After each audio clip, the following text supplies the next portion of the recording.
Welcome to the FemiNinja Project. I am your host, Cheryl I Love, middle-aged ninja hiding in plain sight, dedicated to restoring human dignity one person at a time and helping you unleash your personal power.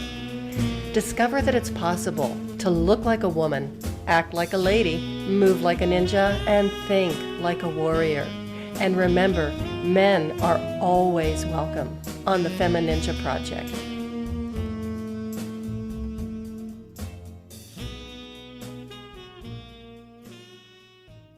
Welcome to another episode of the FemiNinja Project, and thank you so much for tuning in. I really appreciate it. Today we're going to venture into the mystical realm, and we have the perfect person who is going to take us there. Her name is Stephanie Acello.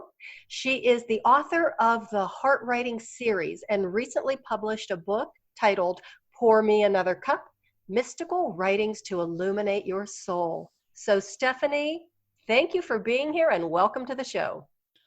Well, thank you, Cheryl, and I'm really excited about being here. So thank you. Well, I'm really excited to have you because you are a fascinating person and you are fascinating to talk to. I think the first time we spoke, we were on the phone for almost 2 hours because we never ran out of things to talk about.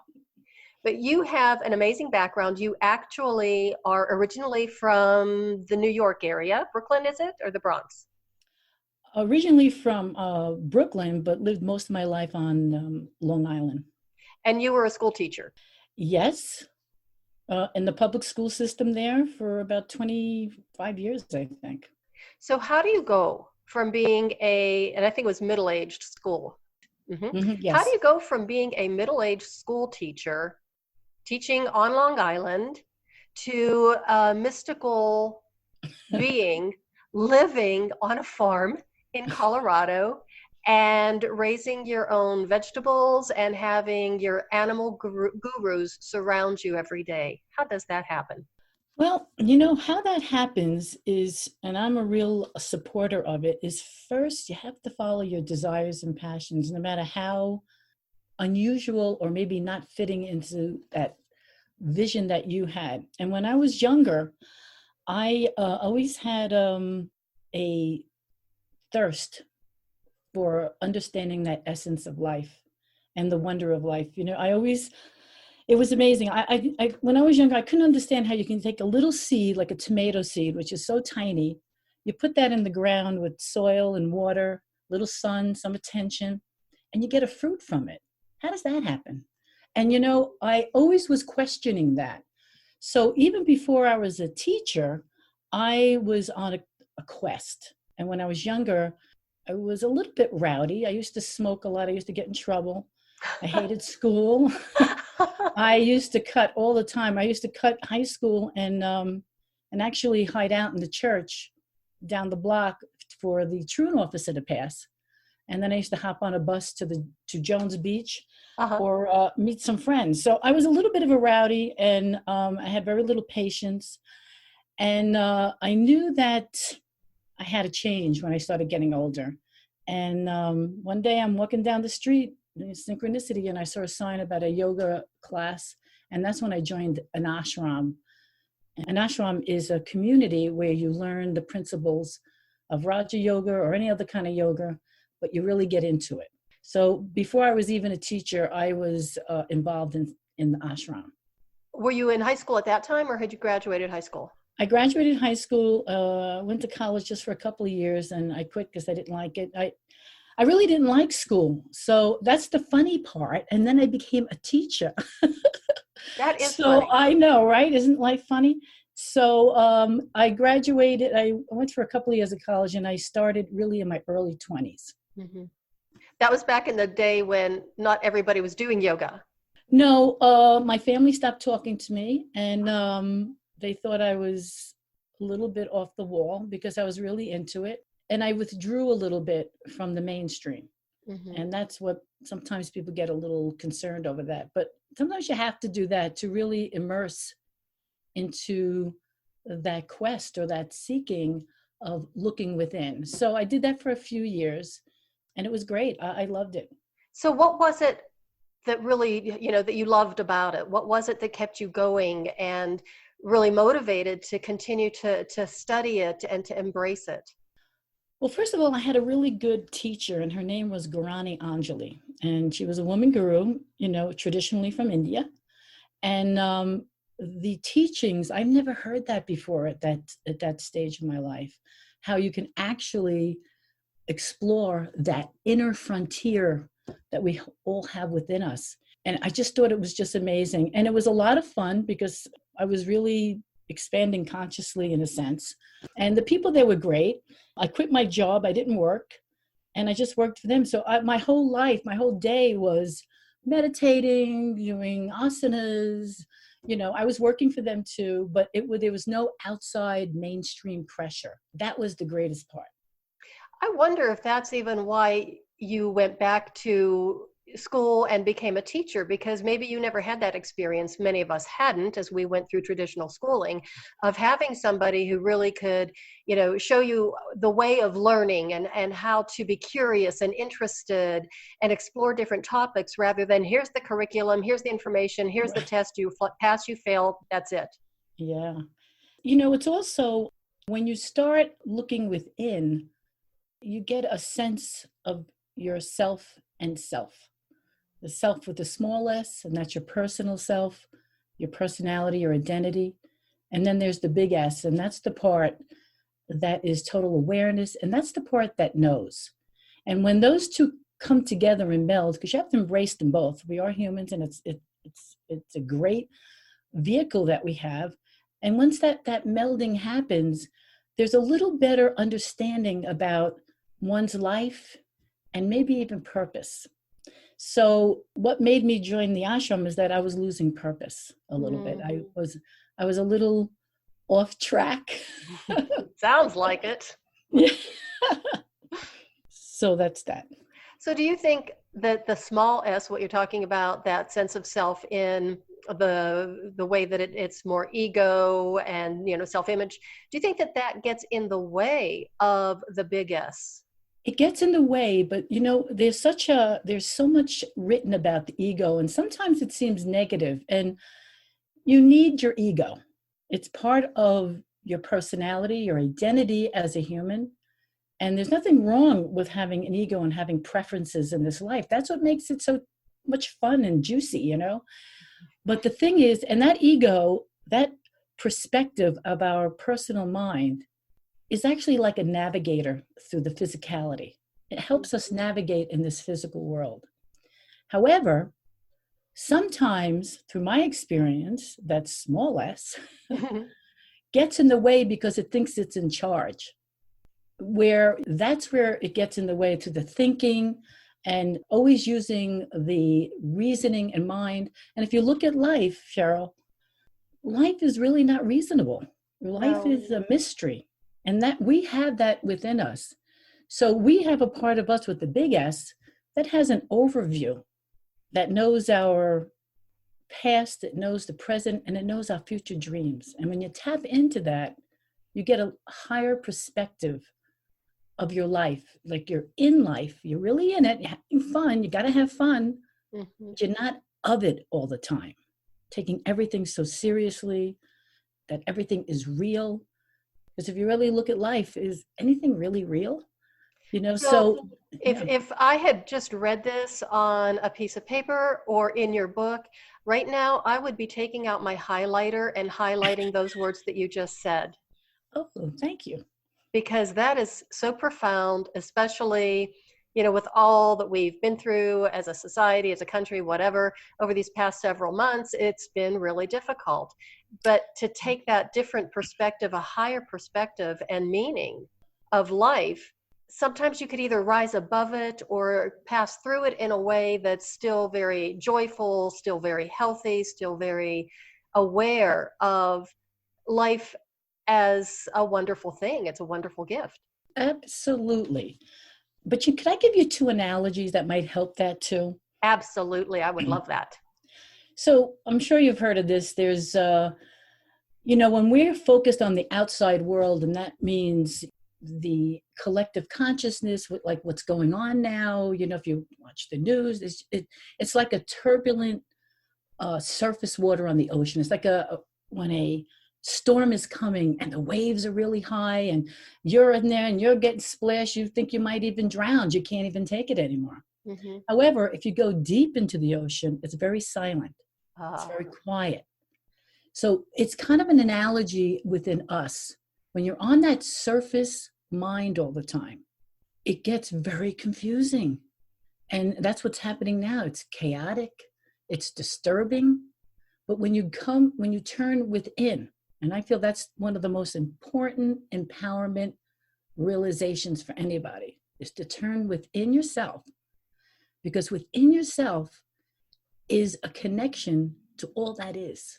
And you have that ability to remain calm and peaceful within the turbulence because there's an understanding or a knowledge or seeing the order of what's going on. Does that make sense? Not only does it make sense, you're absolutely right. That is empowerment. Mm-hmm. It certainly is. Because the waves aren't crashing over you, taking you down, pulling you under.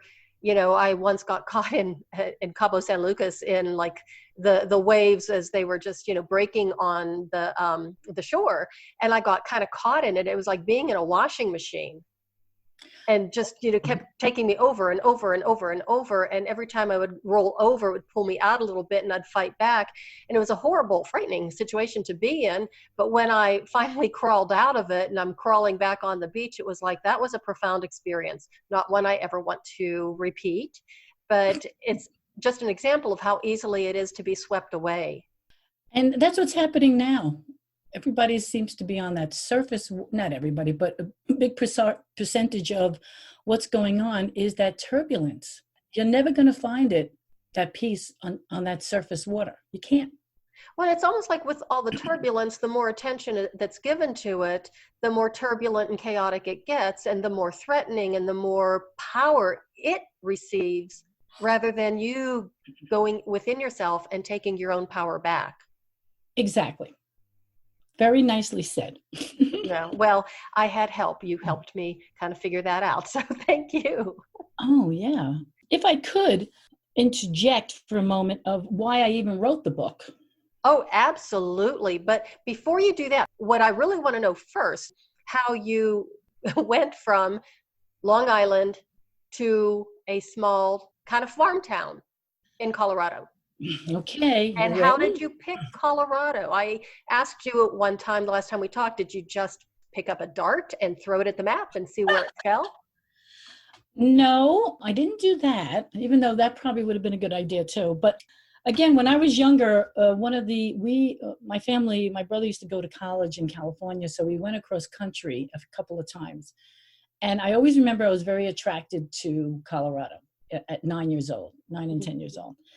And the funny part was, and I think I mentioned this to you, was one day we're in Colorado and I turned to my older sister and I said, you know, one day I'm going to live here. And I think I was around 9 or 10 years old. And when I got older, I took some trips out here.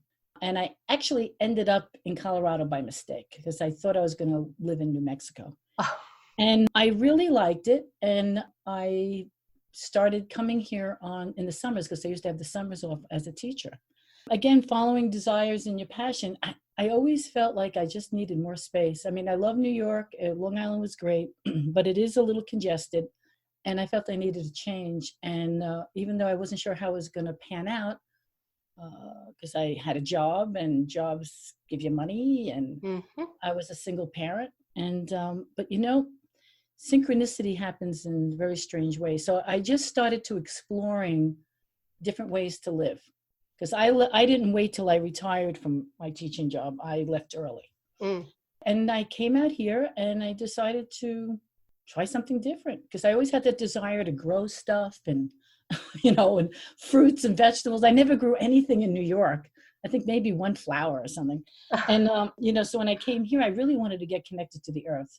So I bought a little farm and I brought my horses out here. And that's how it started. I just left and took off. It happened so quickly, Cheryl, that it was amazing. It was like, whoops, all of a sudden I'm leaving. I gave my resignation and I was gone. Everybody thought I was crazy, but that was my next question. I was going to say, were people really surprised? Did you shock them? Well, especially in the teaching field, I mean, I felt very grateful. I worked for a really great school. It was multicultural, it was multi everything, and it was just so much fun. But teachers get benefits. They're in unions, and and if I left early, there wasn't really any guarantee that I was going to get any benefits, and Oh, I wasn't even sure if I was going to get any money. But I felt the drive was so strong, and I mean, I think everybody's had experience with that. mm-hmm. When you just know there is no other option, Mm-hmm. and I was just ready to leave. I felt I shifted. Happily, I did get benefits that came with me somehow. So that was great. But So I'm even if you hadn't, you were willing to take that chance. yes. Wow. And so obviously it's worked out pretty well. You've been Oh, out here for how many years? 12? about 12, yeah. And now, when and what made you write the book? I mean, how did that come about?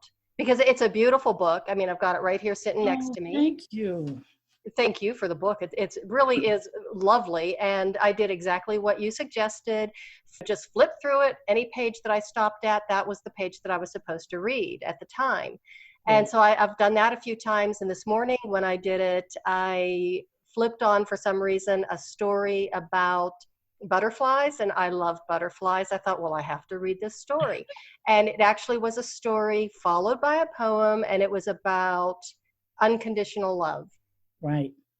I'm so glad you read that. Like you said, I guess I needed to hear it at that point. Well, I guess we always need to hear about unconditional love. And butterflies, if you think about it, what do they represent? They represent metamorphosis, Mm-hmm. complete shift. So there's a lot anybody can get out of the stories that they need to hear for themselves in that moment, Mm-hmm. or just to connect, Mm-hmm. and that's the most important thing. So were you always a writer? Did you always do, because to me, this is a level of skill that is almost mind boggling. When I was looking at this, I thought, wow, how does somebody come up with some of this stuff? It's very profound. It's very prolific. It's very deep and meditative. Yeah, and that was the point, because I think now more than ever that I've seen, I think it's so important to have that contemplative focus. We need to contemplate. We need to look in. Now, if people are going to read those, and everybody's going to have a different perspective of it, Mm-hmm. but even the fact that you're going to think about it or contemplate about it, you're going within. Mm-hmm. Because and that was the main thing. That's why I added the meditations at the end too. They're only 5 minutes because everybody's busy, and but if you can try to get 3 to 5 minutes in the day, it'll be very mind altering and conscious shifting. Mm-hmm. So, and that's why I did that, because I used to teach meditation classes, and one of the most common thing I used to get was, I don't have the time. So I figured, well, let me see if I can make real short ones. So let me ask you this, because I would think, I can't meditate. I just can't do it. I Mhm. can get down on the floor and do gentle movement, do like a moving meditation. And even when I was, when I'm working with clients, as far as, with the physical aspect of things, and I'm like, look, if you can just do 2 or 3 minutes of just sitting on the ball, rocking back and forth, it's going to do, more good than going, if you do that every day, more good than going to the gym 3 days a week and hating it. But what I find out is that once they're on the ball, and it's like, okay, just 3 minutes, 10 minutes later, they're still doing it. So I'm kind of thinking that might work the same way with meditation. If you think, okay, I'll just do this 3 minute to 5 minute long meditation, you might actually get so deep into it that before you know it, maybe 15 minutes have gone by. Oh, that happens very often. Mm-hmm. So, but it really even takes like a minute or two sometimes. And the reason for meditating, because I know that word sometimes people just see a bunch of yogis sitting on the floor and blissing out or something. But the point of meditation is to calm the thoughts down a bit. We will always have thoughts. You can never not have a thought. So when you have that misconception, if you're going to meditate and you're going to be in no thought, well, good luck. You'll have moments of it, like slipping through the thoughts, but we always will have thoughts. But the question is what kind of thoughts are you going to have? And if you can, through meditation, it actually shows you what your thoughts are thinking. Mm-hmm. And so you can get an idea of where your mind is most of the time. Mm-hmm. And that's a big thing to know. And because we have like 70,000 thoughts a day, and Mm-hmm. most of them are the same day in and day out. So once you start seeing them a little bit and you say, hey, this is not working for me, well, then you have an opportunity to shift them or change them. But meditation is just to calm the mind. I have a great analogy. Analogies are great. Do you like them? I love them, and I use them all the time when I'm teaching and when I'm talking to people. Well, there was one of the teachers. You probably heard of him, but did you ever hear of transcendental meditation? Yes. Okay, the teacher who taught that was the Maharishi Mahesh Yogi, and I took that class when I was 16, Wow. and I'll never forget what an analogy that he gave. He was saying, like, if you can think of a fish tank and you put a light bulb in it. Now, I wouldn't recommend doing that, but No. put a light bulb in it and you mess up the bottom. You can see that there's a light coming somewhere, but you can't really see it because there's too much debris. Mm-hmm. Once everything settles, you see the light. Mm. And that's what meditation or anything that's going to quiet your mind, it settles the thoughts. Those Mm-hmm. thoughts that seem to have a mind of their own, thoughts that seem like out of control children. Mm-hmm. So you have to be the mother of those thoughts and just direct them, try to settle it. And then when you do meditate or even if you listen to some music that's calming, you do get moments of slipping through thoughts. You can slip in between. And that's when you'll get that sense of no thought or a sense of complete awareness. But you'll always have thoughts. So, and that's what I always wanted to, mention to that, because that's what scares a lot of people. I'm really curious about something else when you're, meditating and you're getting into that place of awareness and quiet. To me, there's always, or also, a sense of creativity in that space. Have you ever been in a situation where you were meditating and all of a sudden, boom, you came up to the answer to a problem or a solution to a problem, or maybe an idea for another poem or another book or another project, or even talking to your animal gurus? That you're right on target, because I don't know if you know great musicians like Paul McCartney and great artists. Mm-hmm. They always say they get their inspiration from dreams, Mm-hmm. or when they are in a quiet state, because it pops up. And that's what I meant by when you turn inward and Mm-hmm. into that space. Mm-hmm. Well, remember, you're tapping into all of consciousness. You're Mm-hmm. going to get an answer. We have all the answers right within us. Our entanglement with awareness and consciousness is the same with all of life. We are all connected. So Mm-hmm. when you go within and you're looking for some answer, a solution, or some peace, you will get it if you just calm the thoughts down and allow it. And that's the biggest thing. And like what you said before, what gets in the way sometimes is the control of the ego, and the thoughts. Thinking thoughts, you're going to find the answer. You'll never find the answer thinking the same thoughts over and over again. You have to give them a rest, and then the answer will be a download. Doesn't it feel like a download sometimes? Mm-hmm. One of the main reasons why I asked that question is in doing martial arts, especially as a brand new martial arts student. And of course, we had to do our kihon, our practice. I guess other art forms call it kata. And, I would just go through it. But then as I started to get more into it, and I would really just get into, like that mind-body connection as I was moving, all of a sudden it would be like, boom, I got this incredible idea, either, creativity or answer to a problem. And it was like, this is just amazing, because it's almost like I got out of my own way. Exactly. Oh gosh, that is so true. And if that works for you, it's whatever works for everybody. I think that that's why a lot of people get turned off by meditation, or they don't want to do it because, they, like you said, they see the yogis sitting there in the cross-legged position, with their arms out going, and, I had a few clients when I still had my office, and they would say, I try and meditate, but I can't sit like that. My hips are too tight. And I said, well, do you really want to meditate? And they said, yes. And do you want to meditate sitting down? Yes. I says, well, then do it in a way that you're comfortable. And Absolutely. they just looked, and it was like, but is that legal? And I'm like, yes, make yourself comfortable. So, show them how they could put something underneath their pelvis, underneath their bottom, so it wouldn't strain their hips or their knees, in a way to be comfortable. So that way you really could go within, because if you're uncomfortable in a position, then you're not free to have that experience. You're thinking about the pain.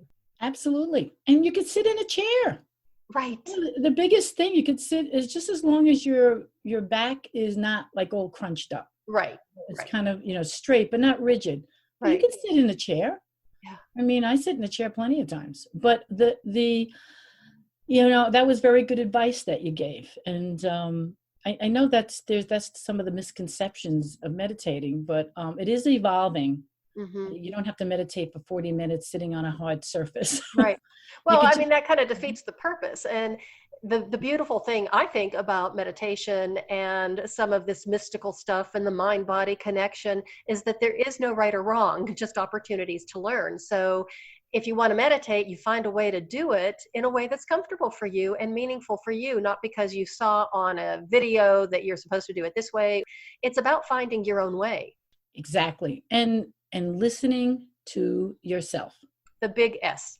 Yes, and listening to that, and then you'll know what's good for you, because everybody's different. Everybody's different perceptions, but there are a couple of things that kind of remain pretty constant, and that is when you do calm the thoughts down, it does help a lot with not only creativity, it helps with self-esteem and kindness.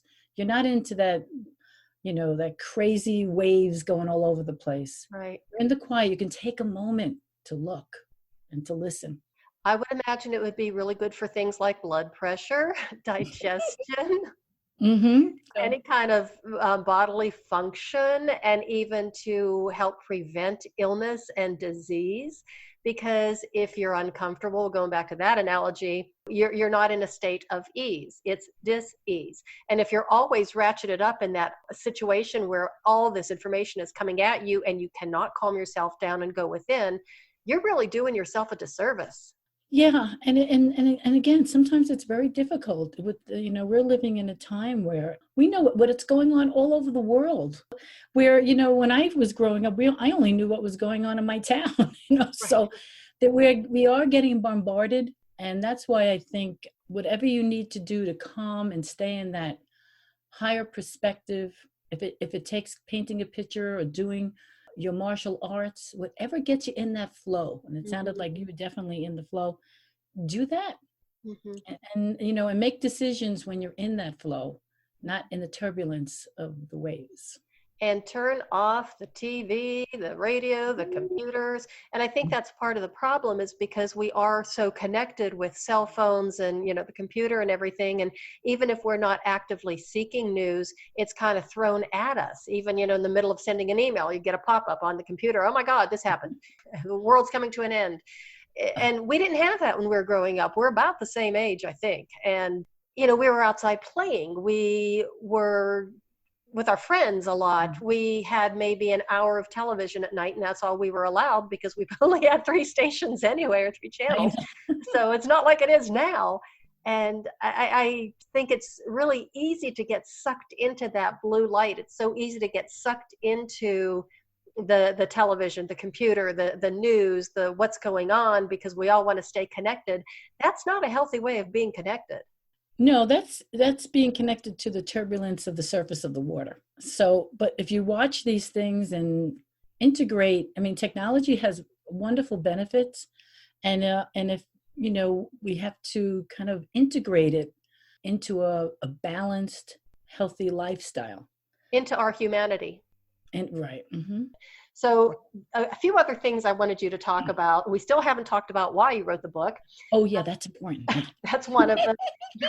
Let's start with that, because I have a few more I want to address. So why did you write this book? Okay. When I was, let's see, I probably in my late teens, early 20s, I used to I never really was a writer. Again, remember, I didn't like school. Right, I So remember that. I didn't, but I used to get like a little inspirations because I spent a lot of time in the preserves and the oceans and the bays. I was always close to them. Mm. And I used to get these little inspirations. I used to write them and I put them in a box and I saved them for years. But about 2 years ago, maybe a little bit longer, I just got this incredible impulse, this drive to put them all together, and including new ones too, and get it out.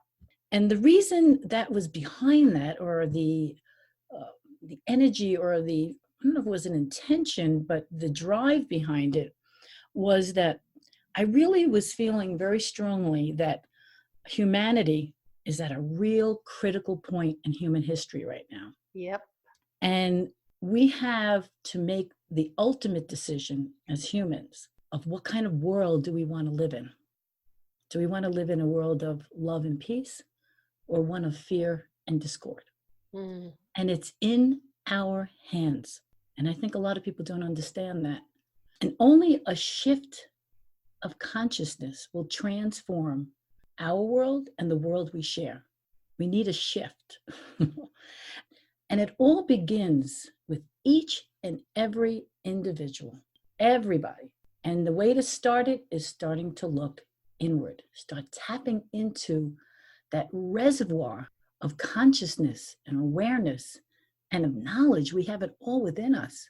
And part of this is I was hoping that the book would kind of be a catalyst or an opportunity just to start contemplating, think about things. Not everything is the way it seems. Reality is not this solid, permanent thing. We all die. So it's not, it's a wisp of a dream. Mm-hmm. And it can change very quickly with a change of perception. And that's in our hands as humans. And that's so important to me that, we want a world, everybody wants, we want a peaceful world. Well, you can't change 7.4 billion people, whatever we have on the earth. Good point. But you can change yourself. Mm-hmm. And that's the biggest thing. So if you want a peace and love in this world, well, then be peaceful and loving. If you want, happiness and joy in this world, well, then be happy and joy. If you want tolerance and community, then be tolerant and be part of the community. Whatever you want in the world, you be it. Because once you be what you want, your world will be who you are. And that's part of that whole thing, is to start with ourselves. You can't start with the whole world. Right. That's a little bit overwhelming, wouldn't you say? Yeah, that would be. How do you eat an elephant, right? So that's why, I wrote the book, as I was just hoping people would just start to, they like the book and, and it relates to them, just start to contemplate, roll over, explore the inner frontier. The final frontier. That's really good. The inner frontier. So, and when did you publish this book? I think it was July. It came out actually in July of last year. Oh, wow. Congratulations. So I think this actually would be a really nice segue to have you go ahead and do a reading from your book. Oh, goody. So this is one heart writing, and it's pretty short, but most of them are. Letting go is the laying down within the palms of the universe, and not to take on a burden that is not yours. Look all around, the intricate doings of nature and humanity. The flower does not think about blooming, it just blooms. The clouds do not think about moving with the wind, they just move. The birds do not think about singing their songs, they just sing. And the body does not think about breathing, it just breathes. The same applies to the earth orbiting the sun and the moon orbiting the earth. They just orbit. And the same applies to you as well. There is a divine intelligence that is directing every particle of matter in a symphony we call life. To think we are bigger than that is totally crazy. You just gave me chills. Ooh, goody. That was beautiful. Absolutely beautiful. Well, thank you. Thank you. And that's something to think about and contemplate and not take ourselves so seriously sometimes. Well, and okay, so if to my listeners who are listening to this right now and have maybe thought about trying to meditate, but it's just too much hard work, just listen to those words and go outside and look at the clouds moving, listen to the birds singing, feel the wind on your face. I mean, those are things that are just so life affirming and just will calm your nervous system down to the point where you can go within yourself. Exactly. Very well put. And that's where the mystical realm lies. The book is actually part of the Heart Writing series, and it's the second Heart Writing series. So just kind of explain that, because this is actually your second book and you have a third one coming out soon. Now, this is actually my first one. And the Oh. second one I just completed, and it's called Balancing the Stones, Mystical Writings to Wake Up Your Soul. It's almost the same kind of format as Pour Me Another Cup, but it's a little different. Instead of having little brief meditations at the end of each chapter, they have contemplations and a question to think about. But there's heart writings and stories similar to Pour Me Another Cup. And that one, I'm hopefully going to get to the editor by September and have that out soon. Wow. And yeah, that's going to be the second one. Mm-hmm. Is it as, this is quite the book. Like I said, I'm holding it in my hands. It's over 334 pages. And as someone who's written a book, and my book was, I think, 201 pages, I'm very impressed with this. It's just an amazing work. Why, thank you. It took a long time to get it together because I wasn't familiar with the interior layout and all this other stuff, because it's a little different. It has to be laid out visually. I wanted it to look visually good. And, it does. Oh, thank you. It did take a while. And I remember Polly saying, don't you think it's a little thick? But I actually made it actually a little shorter. But I figured, I don't know, it seemed to come out pretty good. So I like it. Okay, so just a little clarification for the listeners. When you reference Polly, you're talking about Polly Latovsky of My Word Publishing, and she helped me publish my book. She helped you publish yours. That's what she does. She helps especially first-time authors get their work out, and she is fantastic to talk to, fantastic to work with. And actually, she has been on the FemiNinja project twice. I just can't remember the name of the episodes, but if you search Polly Latovsky, you will get her 2 episodes. The first one was her story of being the first woman to walk around the world. That was amazing.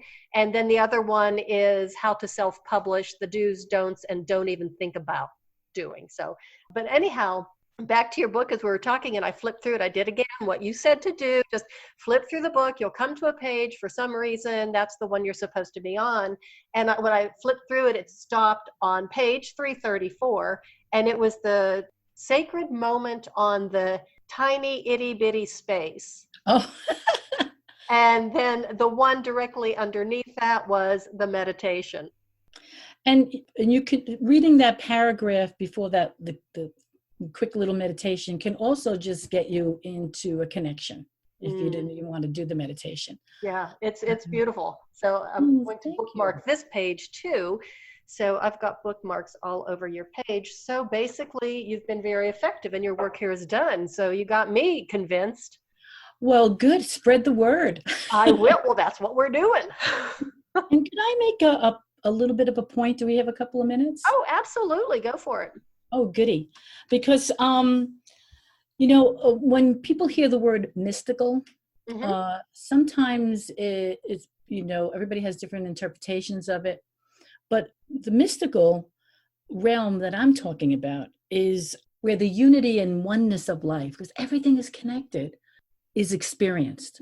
The mystical realm is experienced, not through the thoughts, it's an experience. And everybody's had it, but sometimes there's not an acknowledgement of it. And it's where the finite of who we are and the infinite part of who we are meet. It's where the unreal and the real meet together. It's where the human and the spirit dance. It's Mm. where the inner and outer worlds meld. And it's where mortality and immortality weave. It's that part of us where the duality of life, because we feel immortal, and we Mhm. do have an immortal part of us, and that's the big S. And Right. then we have the mortal part, and that's the small s. But there's a part in that, which I'm considering the mystical realm, where everything over there meets. And it's the realm that oneness that underlies all of existence. And when you get in touch with that, and you have an understanding of the foundation of who you are, then you have an understanding or a knowledge of what everything else is, because we're all connected in that oneness and in that unity. And a mystic, which sounds, no, is just someone that seeks to be in that realm, that wants to know more. Mhm. And because that's why I consider myself a mystic poet. But let me make it really clear: everybody's a mystic if they choose to be. Mhm. Everyone has mystical experiences. They don't have to be all cosmic and shooting out of your body, which can happen. Okay. But even when for example, say someone did something to you, and you got hurt, and it was devastating, and you couldn't forgive this person, and you're carrying that load your whole life. And that's a heavy load to carry when you feel you've been victimized and something terrible happened to you. Right. So, but then there's that one day that you can just let it go. Mhm. All of a sudden, it's not even an issue anymore. That's a mystical experience. Because where did that come? It just, boop, right? It's also is when synchronicity happens. So, and if you start paying attention to it, like, you ever think of somebody and then they Oh, call you? yes. Oh, Yeah. yes. So, or you have a dream. I remember I had a dream of this feather, and later on that day when I was back on Long Island, a friend knocked on my door and had the exact same feather in her hand. So that's synchronicity. That's the mystical. That's the wonder. That's the beauty. That's the love of life. So if you start paying attention to those synchronicities, not coincidences, they're synchronicities, then that is part of that mystical realm. And it's available to every single person if you choose it. And you may not. That's the Mhm. beauty of choosing what you want in this world. So I just wanted to make that point. It's not just for the selected few. It's everywhere, and it's in every moment of your life if you choose to do that. Well, you just gave me chills again. Oh, do you have a sweater? Yeah, I do. It's going off and on, and I know it's not hot flashes. I mean, I can tell that's not it. This is completely different. I could talk to you all day, and I definitely want you to come back on the show to Mm. talk, because there's a few more questions I didn't get to, and I know you have a whole lot more to say. Where can people get your book? How can they get a hold of you? And do you work with people either individually or in classes or workshops as far as teaching either meditation or yoga, or just finding animal gurus? Well, I used to do workshops in New York and Colorado. However, the last few months is not really an option. Right. I might go back into that, but to get in touch with me, you can really, everything's on my website, and that's stephanieacello.com or pourmeanothercup.com. And you can go on my website, and I have contact email there. If you want to talk to me, you can just connect with me and I'll get back to you. I also have my author Facebook, and I post a lot of the heart writings and events that are going on. And I also have a blog on there, and I share some essays from books or just what's happening within my life at that particular point. So Mhm. really, you just have to go to my website, and you can really get connected with me with anything. So it's stephanieacello.com, and you can also buy the book from there as well. Okay, great, great. Well, thanks, Stephanie, so much for being here. This has been so much fun. I've learned so much, and you truly are an amazing mystical person, as we all are. We just don't quite have all that awareness yet, but we can all work on it. It's there. It's there. Well, Okay. Thank you so much for being on the show. I really appreciate it. And thank you. It was a lot of fun. Good. That was my goal. I wanted you to enjoy it because I did too, and I know my listeners do. So thanks everyone for listening, and remember to slow down, go inside yourself, really connect with that big S sense of self. And meditation can take a lot of different forms. So find out what works for you, because that is the way of the FemiNinja.